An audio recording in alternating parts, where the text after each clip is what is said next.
It's Misfits now, so when I'd come back from Christmas vacation and all of a sudden I was a punk, so then I learned, oh, you need to go a couple of blocks down over here and kick it with these dudes. What band were you in Hawaii? So that first band was called Crib Death, and we only played that couple shows at the Wave, and then I had another band called Swindle. I had a band called Swindle. Dog's Body was a band that was more of a noise experimental thing. I was in a band with a bunch of communists called Collision, and they loved the Clash because they were sure the Clash were communists. So that was around 80, 81. And then in 1980, another club opened up in Hawaii. It was called 3D, Club 3D, and that became kind of like the home base for everybody. And that was more, punk. The Wave was more of a new wave kind of club, but it was still a great place. Had a lot of good times in both of them. And then in late 81, I formed a band called Adams Family, ADMS Family, and it was an acronym that stood for like a bunch of different things. We did record on KTUH, the University of Hawaii radio station over there, and I took that recording, and now you can find it on SoundCloud. So if you go on SoundCloud and find ADMS Family, we mostly cover songs. Actually, it's all cover songs on that recording. But we did Adolescents, West Coast hardcore bands, DOA, I don't know. But anyway, it was that band that I was in, Adam's Family, that was going to be playing at this Club 3D when I was walking around down in Waikiki and ran into this guy, and it turned out to be Dana. And he was on vacation with his mom and dad, or actually his mom and sister, and he was bored, so he hung out with me, and he was a punk kid, so we hit it off right away, and he ended up coming, and he told me he was a drummer in a band in Oak Harbor, Washington, and I said, well, I'm going to be moving back to Washington when I graduate from high school in '82, or in June, so I'd like to, check you guys out when I get back, and he goes, oh, that'd be awesome. So he sat in with us and played Red Tape by the Circle Jerks at Club 3D and blew everybody's mind. So he went back home and sent me a tape of The Accused, and I learned the songs, and 3 days after I moved back to Washington State, I shot up to Oak Harbor, and we hit it off right away. It's funny how this Circle Jerks has a affinity with the peninsula. Yeah. Because I just did an interview with Art Gillette. And Art Gillette and Mike Moen were in a band with a guy from All, and it all goes back to this connection between the Circle Jerks and those guys, which culminated in a riot here at Guerrilla Gardens. Okay. In 1983, and Dave Portnow was the booking agent of that show. Okay.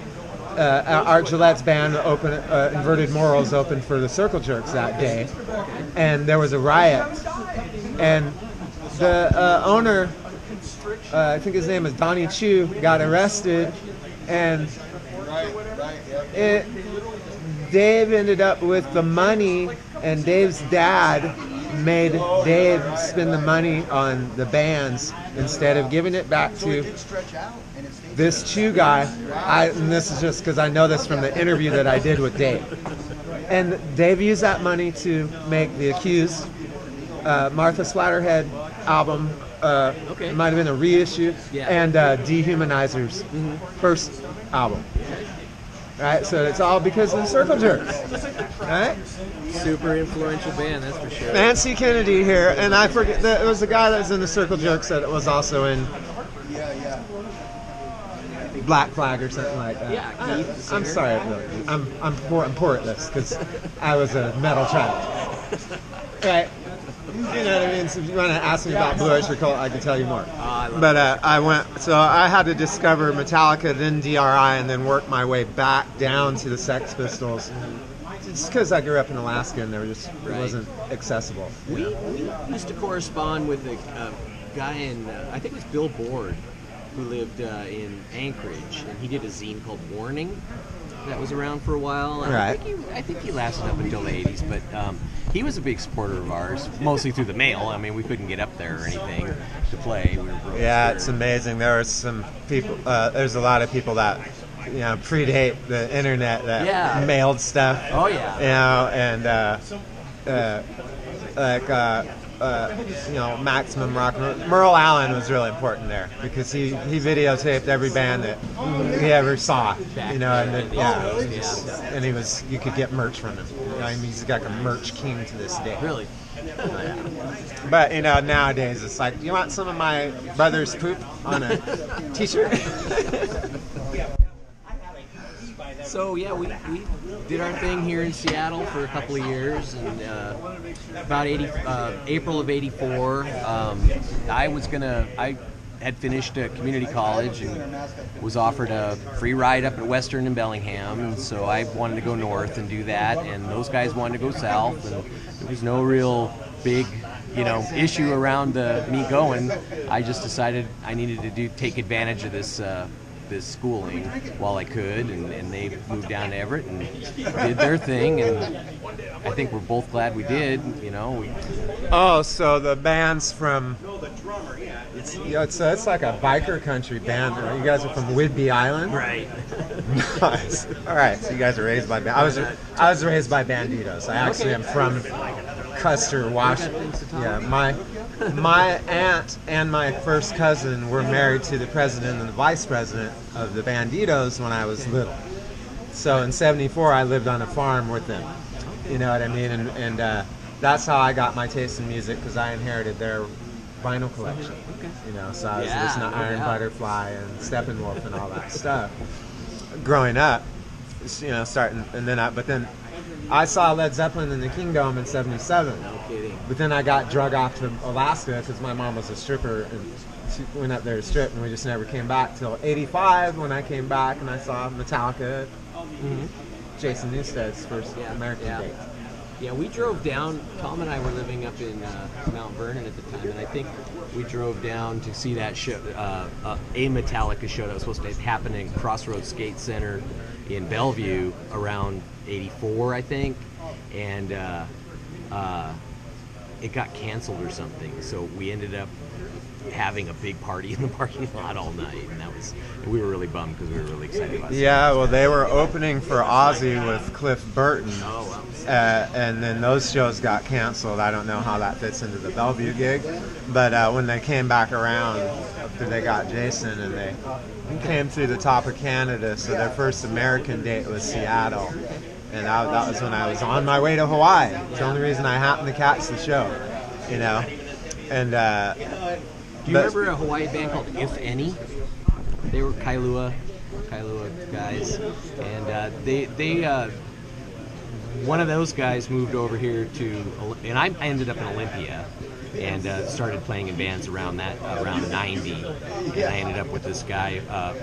The Hawaii Connection brought me and this other guy together, and his name was Jason Reese, and we had a little band called Honey Bucket, and we played around Olympia a bunch, played with SNFU. We were more of a pop thing than a hardcore thing. But Jason left, and he went down to Austin and formed that band, And You'll Know Us by the Trail of Dead, which got pretty big. And they were more kind of a little different than like just a straight. Right. But there's that Hawaii connection again. It all goes back to there. Well, and then the Olympia thing is just my dude Mick Cotta George sings for a band called The Stuntmen, which is Jerry Ziegler. I know, I've known Jerry for Fits of Depression. Yeah, I've known Jerry since 1989. He's an old buddy. I actually, he was one of the guys I thought of for this Accused reunion. We talked a little bit, but he's a busy guy these days. Yeah. But yeah, I know all those. Him and Mick came over to my house and played Hendrix songs with me one day. I felt so fortunate, and I have a little Hendrix act that I put together. And but Jerry kept stopping the song and going like this to me, and I was like, "You need me to turn up?" And he's like, "No, I need you to speed up." We peeled like 10 minutes out of 30 minutes of Hendrix. Yeah. I did. I got to help put on a show for Buddy Miles, one of the Band of Gypsies, Right. came through Olympia, and we put on a show for him in the '90s. He was a character. It was a great Oh show. yeah, he's a trip. I just did the research on him because when I popped the cherry on my Hendrix act, I went and saw Randy Hansen. Oh, okay, Flash sure. booked him at Jazz Bones like the week before. Oh, okay. And so I filmed him on a iPhone at Jazz Bones and then studied the video, and then I did my act. I hired Eddie Mendoza to play drums for me that day. And I had Darren Peters is my bass player. Darren Peters moved here from Idaho with Tad Doyle in 1986 in a band called H-Hour. And they were on the second and third CZ compilations, Secretions and Pirate Victories. H-Hour became Willard. Okay. And so John R. Clint and all those guys all moved here with Tad. You know, those guys. Tad was their drummer. Right. Then Okay. he became Tad, and they, Wow. you know, so Where in Idaho were they from? Were they Boise? Or? yeah. Oh, okay. I mean, pardon my ignorance. Yeah, Idaho. Darren still lives there right now, and he's over there. His roommate is Scott Smaldron from the Tree People, and the guy from Built to Spill is over there too. They have a fest every year. Oh, I played it. Tree Tree Fest. Fort. Yeah, I played.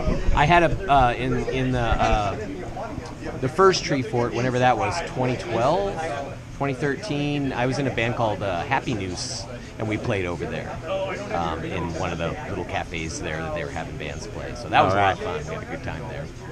So cool. Yeah, what's that guy's name? And so it's weird because I just so it's like a lot of the people that I interview is like CZ Records alumni, so to speak. You know, a lot of them have played my house, like people from Voodoo Gear Shift. They heard the sound